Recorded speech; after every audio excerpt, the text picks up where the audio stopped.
네, 안녕하세요. 다시 3차시 강의 시작하겠습니다. 어, 이제 지난 시간에 말씀드린 대로 이번에는 노출 평가에 대해서 배우는데, 시나리오 기반 노출 평가에 대해서 배우겠습니다. 어, 앞서 이제 자주 보여드렸던 화면에서 저희가 두 가지 방식의 노출 평가를 배우는데, 이제 첫 번째가 바이오 모니터링 기반이고, 그건 이제 끝났고요. 중간고사 전까지 해서. 두 번째 방식, 시나리오 기반으로 이제 계산하는 방법입니다. 그래서 계속 제가 시나리오 하는데 대체 이제 시나리오가 무엇인지부터 해서 그러면 이 시나리오를 가지고 어떻게 노출 평가를 하는가 이야기를 해보겠습니다. 먼저 여기서 이야기하는 시나리오라는 것은 노출 시나리오입니다. 익스포저 시나리오. 영어를 그대로 저희가 가져와서 쓰기 때문에 약간 어색한 표현이 됐는데 노출을 추정 정량하기 위해서 사용되는 이 노출 발생 방식에 대한 설정, 모든 설정의 내용이 이제 노출 시나리오가 됩니다. 여기는 그러면 설정이라고 하면 입으로 들어오는지 피부로 접촉해서 들어오는지 흡입하는지도 포함이 되겠죠. 입으로 먹는다면 먹는 것 중에서도 그러면 뭘로 먹는지 이런 것도 전부 이 시나리오의 내용에 들어갑니다. 중금속, 납이 이제 노출이 되는데 납이 사람들에게 가장 많이 음식으로 들어올 것이다. 경구로 들어오는 거죠. 경구 노출 경로를 설정을 하면 여기서 다시 어떤 음식으로 들어올 거냐 또는 토양으로 들어올 수도 있어요. 그래서 흙, 그 다음에 뭐 조개, 고등어 이런 식으로 이제 납이 들어갈 수 있는 노출원을 이제 고릅니다. 그럼 이 흙, 조개, 고등어를 어떤 사람이 하루에 얼마씩 먹어서 납에 노출될 것이다 라고 설정을 해서 저희가 흙을 통해서 납 얼마, 조개를 통해서 납 얼마, 고등어를 통해서 납 얼마 이렇게 계산을 하겠죠. 이 계산한 게 노출량이 되는데 이때 사용되는 여기까지의 이야기, 설정이 모두 시나리오입니다. 그리고 이제 이 노출 시나리오를 작성을 하려면 우선은 이런 것들을 알아야 앞에서처럼 설정을 하겠죠. 대상 인구 집단의 특성을 먼저 알아야 됩니다. 왜? 내가 이제 설정한 대상으로 하는 유해 화학 인자와 어떤 사람들이 접촉을 하는가를 알아야겠죠. 벤젠이나 톨루엔 같이 이제 유해성이 아주 크긴 하지만 일반 인구에서는 이제 노출이 많이 되지 않는 그런 것들은 대상 인구 집단의 특성에 따라서 이게 중요하다, 중요하지 않다라고 판단하는 이제 게 될 수가 있어요. 내 대상 인구 집단이 만약에 이제 용매를 사용하는 어떤 사업장에 있는 일하는 사람들이다라고 하면 접촉 가능성이 높아지겠죠. 벤젠, 톨루엔 같은 것들이. 그래서 이제 대상 인구 집단의 특성을 알아야 접촉 가능성을 판단을 할 수 있고 또 어떤 식으로 노출되는지도 파악을 할 수가 있습니다. 이게 파악이 되면 이제 그 인구 집단에 대해서 노출 시나리오를 작성을 하게 돼요. 이때는 이제 뒤에 보여드리겠지만 대상 화학 물질이 어떤 식으로 이동을 해서 사람에게까지 이르는가, 최종적으로 사람에게 도달해서 접촉되는 노출원은 무엇인가 이런 것들을 모두 포함을 해야 됩니다. 그리고 이 시나리오를 작성할 때 모든 시나리오를 일단 다 이제 1에서 100까지 시나리오는 존재할 수 있는 거잖아요. 근데 이 100가지를 전부 저희가 데이터가 있을 수가 없어요. 없는 경우도 있어요. 중요하지 않은 경우도 있어요. 그 중요하지 않은 거를 이제 평가하려고 시간을 낭비하는 것도 어떻게 보면은 위해성 평가 결과를 못 믿게 만들거나 아니면 좀 결과를 적재적소에 못 쓰게 하는 경우가 되기 때문에 중요한 대상 물질, 중요한 이동 경로, 중요한 노출 경로, 흡입, 경구, 경피를 통해서 다 일어나긴 하지만 이 물질은 음식이 중요하지 않고 무조건 접촉이야, 피부 접촉이야 라고 하면 시나리오는 가능하지만 이걸 다 지우고 경피에 대해서, 경피 접촉에 대해서만 평가를 할 수도 있습니다. 그래서 이 시나리오 작성 과정에서는 알고 있는 모든 가능성을 사용해서 작성을 하되 최종적으로 저희가 직접 수행을 하려고 하는 시나리오는 다시 여러 가지를 고려해서 이렇게 결정을 해야 됩니다. 그리고 이제 실제 이제 사례를 통해서 어떤 식으로 이제 시나리오를 만들고 결정해서 수행하는지까지 보여드리도록 하겠습니다. 이 폐광 지역 주민의 중금속 인체 노출 평가는 실제로 고성 지역에서 폐광산 인근의 주민들을 대상으로 저희가 위해성 평가를 하고 저희 연구실에서 이제 논문 과제 수행한 다음에 논문도 출판한 그런 연구 내용이고 이제 여기에 사용되는 사례도 전부 거기서 직접 이제 시나리오 만들 때 사용한 자료와 이제 결과들입니다. 참고로 말씀을 드렸고 조사 대상 지역을 보시면 네, 이런 식으로 구분이 되어 있었어요. 이제 이건 우리나라이고 여기서 이제 고성에 있었어요. 그리고 여기가 그 위해성 평가 대상으로 하는 사람들이 살고 있는 이제 지역이었습니다. 일단은 대조군에 대한 개념을 먼저 설명을 드리면 이 두 지역은 광산이 원래도 없었고 지금도 없는 지역, 저희가 광산으로 인한 영향, 광산에서 오는 화학물질에 대해서 조사를 할 거기 때문에 모든 화학물질이 제로인 지역은 있을 수가 없지만 이제 광산에서 노출되는 유해 화학물질이 없는 지역은 있을 수가 있습니다. 또는 상대적으로 훨씬 적겠죠? 그런 지역을 한 곳만 설정하면 좀 불안하니까 이렇게 두 곳 정도를 설정을 해서 대조군이라고 합니다. 화학물질로 그 실험으로 치면 이제 노출이 전혀 안 된 컨트롤 그룹 대조군이죠.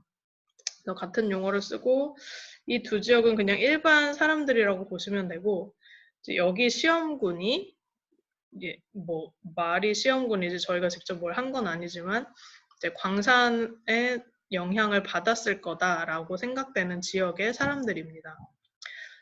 이 지역을 좀 더 자세히 살펴보니까 이렇게 폐광산 1, 그 다음에 2, 3, 3개의 폐광산이 위치하고 있었어요.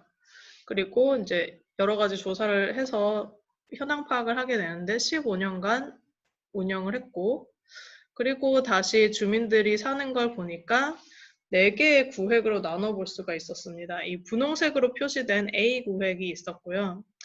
A 구획은 1과 3 사이에 있죠. 가구가 많지는 않았고 간헐적으로 3-4가구씩 이렇게 조금씩 모여 있고 전답, 과수원 등이 있었습니다.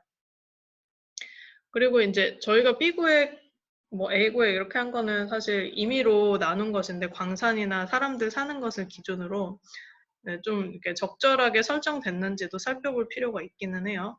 근데 어쨌든 이제 B구역은 이게 지금 지천을 따라서 사람들이 사는 곳이 형성이 되었기 때문에 이걸 따라서 지천이 있다고 보시면 되고 이 지천 가장 위쪽이 A 구획이고요. 이 지천의 위쪽이 돼 폐광산 2의 영향을 받는 곳이 바로 이 B 구획입니다. B 구획은 A 구획은 1의 영향을 받을 것이지만 B 구획은 확실히 2의 영향을 받을 거예요. 지천이 이렇게 해서 합류를 하거든요. 그 다음에 여기 지천이 합류하는 지점부터 C 구획으로 이제 나눴습니다. 이 아래쪽에 D가 사실상 그 마을을 거의 이제 구성하고 있는 부분이어서 여기는 그 사이이다. 그런데 이제 A, B와 비교해서는 확실히 C는 폐광산 1, 폐광산 3, 폐광산 2의 영향을 한꺼번에 받을 수 있는 지역으로 구분을 해볼 수가 있어요. 이 강의에서는 시나리오 기반 노출 평가의 개념을 설명하기 위해서 시나리오를 어떻게 설정하는지를 보여드리려고만 하는 건데 실제 결과를 분석하기 위해서는 이런 식의 설정을 통해서 1, 2, 3에서 유출되는 화학물질이 다를 수가 있잖아요. 그런 가설을 세워서 A 구획과 B 구획과 C 구획에서 나오는 화학물질이 다른가 같은 것도 이런 식의 이제 설정을 통해서 검증을 해볼 수가 있습니다. 당장 이제 시나리오를 만들 때 꼭 A, B, C, D 구획으로 뭐 나누고 이런 작업이 필요한 것은 아니고요. 지역 특성이 그러니까 이렇게 나눠볼 수 있었다는 것이고, 이제 이 D는 결국은 폐광산 1, 2, 3의 영향을 다 받으면서도 사람들이 가장 많이 살고 있는 지역이기 때문에 여기서 나오는 어떤 분석 결과 같은 것들이 실제로 사람이 영향을 받은 결과와 아주 밀접하겠죠. 이런 식의 지역 파악이 끝나면 이제 잠재적인 우려가 어떤 것이 되는지도 파악을 합니다. 이제 폐광산 특성상 어떤 걸 다뤘는지도 나오는데 여기서는 카드뮴, 납, 비소, 구리, 아연 이렇게 5가지 중금속이 이제 광산에서 나오고 있었고 그것이 우려되는 상황이었습니다. 그리고 이제 이 사람들의 특성을 보니까 이제 지금은 대부분 이제 상수도가 많이 깔려 있어서 그런 문제에서 좀 자유로운데 그 도시가 아닌 곳에서는 계속 지하수를 직접 사용해서 집에서 나오는 지하수도 있고 그런 분들이 다수 있었어요. 여기도 마찬가지였고 그래서 먹는 물은 지하수를 먹는 경우가 있었으니까 혹시 이 광산에서 이렇게 지천을 따라서 유해 화학 물질이 누출이 되었다면 지하수에도 반응되었을 가능성이 있겠죠. 그리고 그 지하수를 먹지는 않더라도 어쨌든 농지에서 이렇게 농사를 짓고 있었기 때문에 이쪽에서 농사 지을 때 당연히 땅에서 이렇게 올라오는 물로 활용이 됐을 겁니다. 자연적으로. 그래서 거기서 나오는 곡식, 농작물 이런 것들이 또 이제 지천을 통해서 영향을 받았을 가능성이 있고 또 이 지천이나 지하수를 직접 먹지 않더라도 거기에 만약에 중금속이 있었다면 이제 바다로 흘러 들어갔겠죠. 계속 이쪽에서는 굴을 양식하고 있었는데 거기서 나온 해산물들도 여기 사는 주민들이 이제 섭취를 하고 있었습니다. 이런 현황 파악이 됐으면 대략 시나리오를 어떻게 만들어야 될지 여러분들도 감이 오실 것 같아요. 다음으로 가보면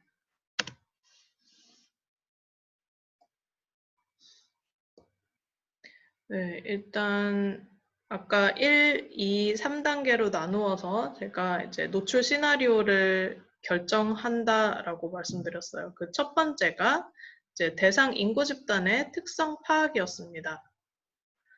접촉 가능성과 노출 경로는 앞서 본 지도를 통해서 파악을 했죠. 그렇게 해서 다시 이제 도식을 해보니까 경로와 경각 영향 같은 것들이 어느 정도 파악이 됩니다. 이 건강 영향 부분은 이제 유해성 확인 부분에서 자료를 찾아서 하면은 되는 부분이에요. 그냥 대표적인 것만 여기 쓴 것이고 그 대상이 되는 화학 물질도 광산이니까 이제 다루는 특성을 파악하면 이렇게 결정이 됩니다. 그런데 발생원과 노출 방법은 이제 앞에서 지역 특성, 저희가 파악한 자료를 가지고 이렇게 설정을 합니다. 폐광산에서 이제 중금속이 발생을 했을 거고 거기서 사람들에게 노출되는 방식은 아마도 음용수도 있을 수 있고 농작물, 그 다음에 해산물도 있을 수 있고 이게 비산되거나 하면 물론 대기로도 올 수도 있다. 이제 여러 가지 가능성을 전부 이렇게 작성을 하는 거죠. 그래서 이게 여러 가지 화학물질, 중금속들이 다 노출될 수 있고 각각의 건강 피해는 가능하다. 네, 이런 식으로 도식화를 해볼 수가 있겠습니다. 그 다음으로 가보면 좀 더 자세하게 이제 시나리오를 작성을 하게 돼요. 인체에 노출되는 중요한 경로들을 이제 고려합니다. 섭취, 흡입, 피부 접촉이죠. 섭취, 흡입, 피부 접촉이 각각의 발생에 따라 모두 가능한지를 일단은 검토를 합니다. 그래서 가능한 발생과 노출 방식은 일단 모두 시나리오에 포함을 할 수 있습니다. 여기도 보시면 앞에 보이는 발생원과 그다음에 노출 경로를 좀 더 세분화 해놨어요. 폐광 지역에서 발생을 하는데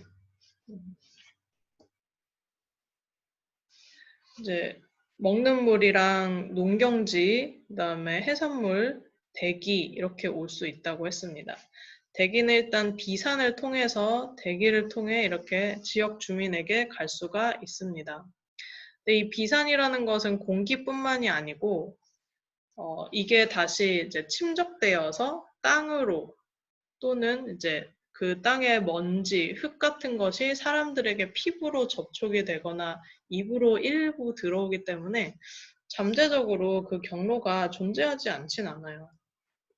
그래서 이 비산 먼지는 흡입이 아무래도 크기는 하겠으나 뭐 섭취라던가 피부 접촉도 고려해 볼 수 있는 노출원과 노출 방식이 됩니다. 대기 중 비산 먼지는 일단 그렇게 처리를 했고, 다음은 이제 직접 배출되거나 누출되는 경우가 있을 수 있겠죠. 그런 경우는 모두 하천수나 이제 토양으로 갑니다. 토양으로 가서 이것이 다시 지하수로 가면 먹는 사람들, 지하수를 먹는 사람들이 노출될 수가 있어요. 그리고 이 지하수를 당연히 쓸 수도 있겠죠. 그 과정에서 대부분은 먹겠지만 이제 피부 접촉도 일어날 수가 있습니다. 뭐 손을 씻고 하겠죠. 그러지만 이제 흡입은 지하수를 흡입하는 경우는 일어나지가 않습니다. 이렇게 시나리오를 설정해 볼 수 있겠고요. 이제 토양으로 가는 경우나 물로 가는 경우가 조금 더 다양하게 퍼지는데 여기서는 이제 하천수가 그 지천으로 배출된 것이 농업용수로 가서 이것이 다시 토양으로 스며들어서 농작물로 가면 이것이 뭐 하천수도 마찬가지죠. 농작물로 가면 이것이 섭취로 갑니다. 모두 섭취하는 시나리오에 해당이 됩니다. 이게 또 갯벌로 흘러 들어가서 굴 양식이나 거기서 채취하는 해산물로 가는데 이것도 역시 섭취에 해당하는 것이고 표층 토양으로 배출이 되던 뭐 비산이 돼서 가라앉아서 토양으로 가던 이것도 이제 농경지 농작물로 가서 섭취를 하게 됩니다. 이제 여기는 전부 섭취에 대한 시나리오만 해당이 되지만 이 하천수 자체가 사람에게 노출되는 경우도 있을 수 있겠죠. 뭐 많지는 않겠지만 그래서 뒤에 보면 중요하지 않은 걸로 잘리기는 하는데 섭취도 가능하고 물이니까 흡입은 안 되지만 피부 접촉도 가능합니다. 뭐 그 하천에서 놀이를 한다거나 물고기를 잡으러 들어간다거나 하는 경우들이 발생할 수 있겠죠. 또 이제 토양 그 자체로도 섭취, 흡입, 피부 접촉이 가능합니다. 이거는 대기 중에 있는 비산 먼지와 전부 이제 가라앉은 토양과 같게 생각을 해서 이 시나리오나 이 시나리오는 좀 비슷하다고 보시면 되겠고요. 네, 이런 식으로 이제 내가 상상할 수 있는 지역의 조사 결과를 기반으로 한 이제 노출 가능한 모든 설정을 이런 식으로 정리를 해볼 수가 있겠습니다. 그 다음에 현실적으로 다 존재를 하지만 모두 할 수 있는 것은 아니라고 했어요. 예를 들어 이제 비산먼지에 대해서 조사를 해보고 싶으면 비산먼지를 그 지역에서 일정 기간 동안 계속해서 채취를 한 다음에 거기서 중금속을 분석하고 비산먼지가 또 사람에게 얼마나 이제 흡입되고 피부로 만져지고 먹게 되는지를 계산을 일일이 해야 되겠죠.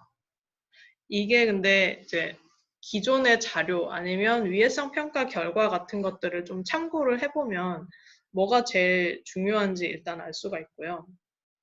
그 다음에 이제 농작물, 해산물 이런 거에 비해서 토양 이런 거에 비해서 비산먼지, 대기 이런 것들은 이제 뭐 바람의 영향도 많이 받고 계절의 영향도 많이 받기 때문에 1회 측정으로 얻을 수 있는 자료가 굉장히 한정적이어서 분석의 이제 용이성 또는 가능성이 다른 이런 이제 시료들보다는 좀 부족할 수가 있습니다. 그래서 제일 좋은 것은 일단 중요하지 않은데 분석도 어렵거나 채취도 힘들어 이러면은 이제 빠지게 되겠죠. 아주 중요한데 시료 채취도 어렵지 않다라고 하면 꼭 들어가야 할 것이고 기존 연구에서 아주 중요하다고 이야기를 하니까 채취가 아무리 힘들어도 조금이라도 꼭 해야겠다라고 판단하는 것도 이 시나리오 상에서 가능하게 돼요. 그런 경우도 있을 수 있습니다. 이제 여기서 저희가 그 연구를 했을 때는 중금속의 섭취가 일반인들도 그렇고 대부분이 이제 해산물의 섭취에서 많이 와요.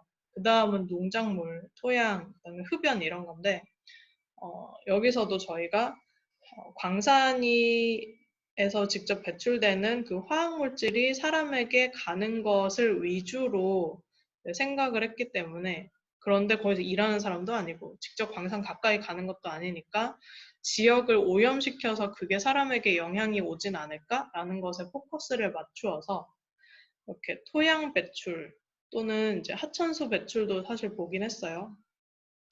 이게 제일 중요하다라고 판단을 하고 농경지로 가서 농작물을 사람들이 섭취하는 경로가 제일 중요하다라고 이제 판단해서 선정을 했습니다.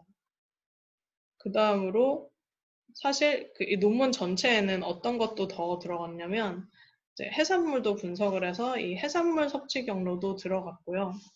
그다음에 토양도 직접 분석을 했기 때문에 토양에서 사람들의 노출되는 것 중에 피부 접촉은 사실 많이 흡수가 되지 않아서 토양의 섭취 경로도 또 선정을 했습니다. 그래서 이 두 가지를 사실상 메인으로 선정을 해서 시나리오 기반 노출 평가를 해봤습니다.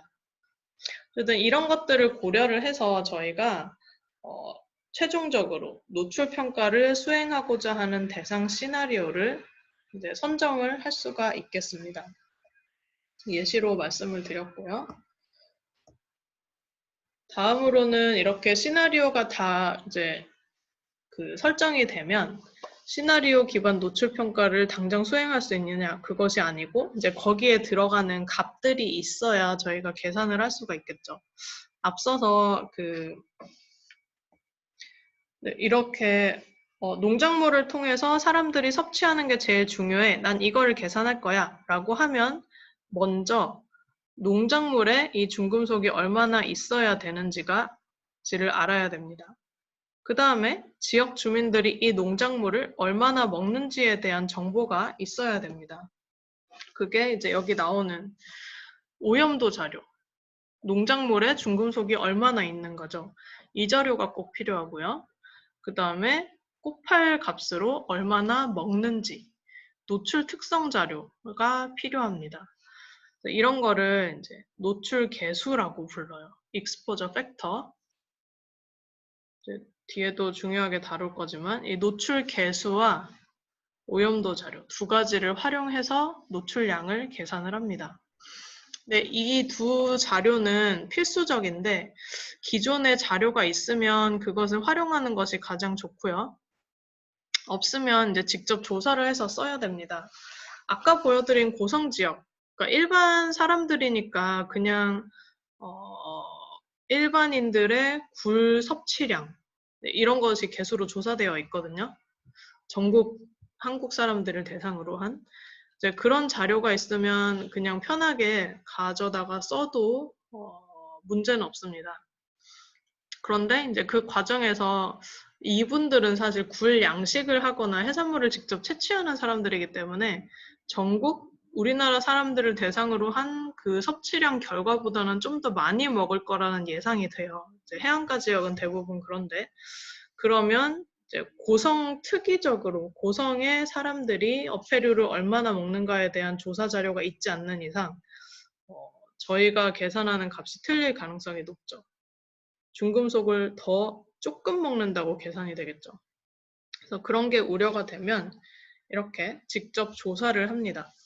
고성에 사는 이제 굴 양식하는 어민들의 섭취량을 모르니까 그 자료가 없으니까 직접 조사를 해서 위해성 평가에 써야겠다. 그게 더 정확하겠다라는 판단이 있을 때 그리고 그것이 가능할 때 이렇게 조사를 합니다. 체중 같은 경우는 반면 이제 고성 지역의 사람들이나 전국에 있는 사람들이나 연령대 성별만 비슷하면 크게 차이가 없을 거라고 생각을 했고 그 고성의 주민들을 대상으로 직접 체중을 조사하지 않고 기존에 있는 자료를 활용할 수도 있습니다. 필요한 개수가 상당히 많은데 그 수많은 개수 중에 일부는 가능하면 다 활용하는 게 좋겠죠. 근데 이게 좀 렐러번시가 떨어진다. 조사할 필요가 있는 경우는 좀 힘들더라도 추가적으로 조사를 하는 것이 신뢰도 있는 위해성 평가 결과를 만드는 데 필요합니다. 그 다음에 이제 시나리오에 대해서 한 가지 더 설명을 하고 넘어갈 것이 있어서 이렇게 적었는데요.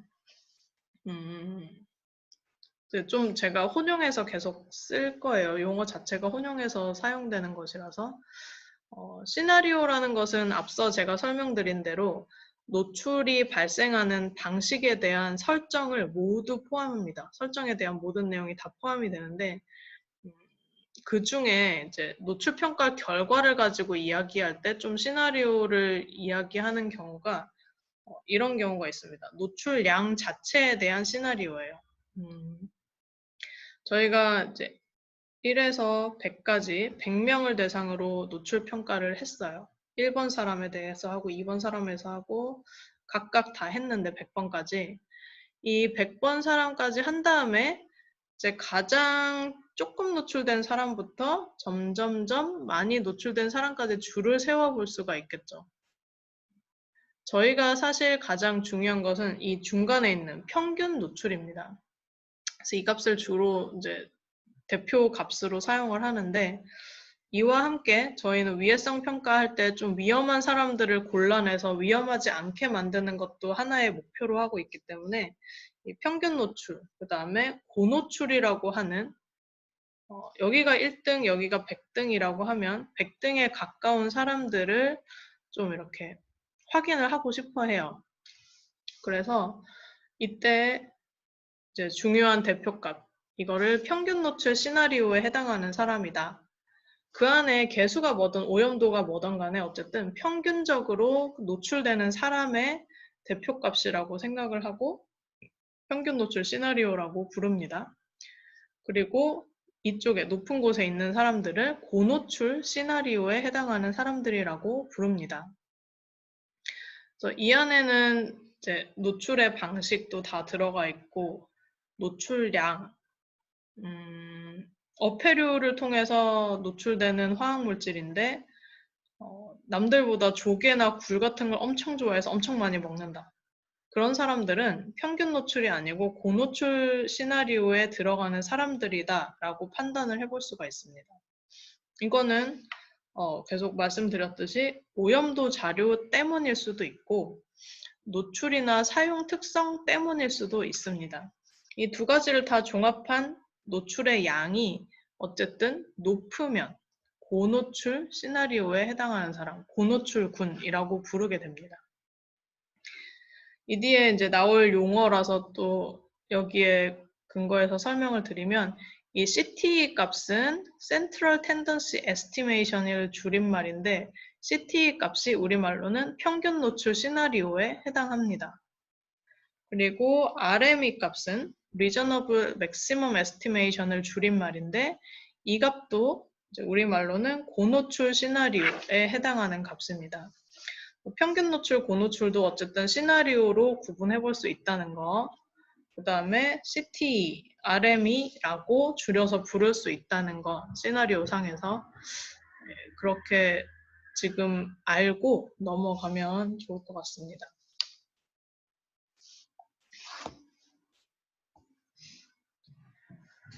네, 계속해서 이제 노출 개수까지 이제 왔는데요.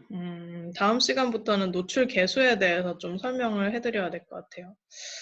앞서서 시나리오 기반 노출 평가에서 꼭 필요한 것이 오염도 자료, 그 다음에 노출 개수라고 말씀을 드렸어요.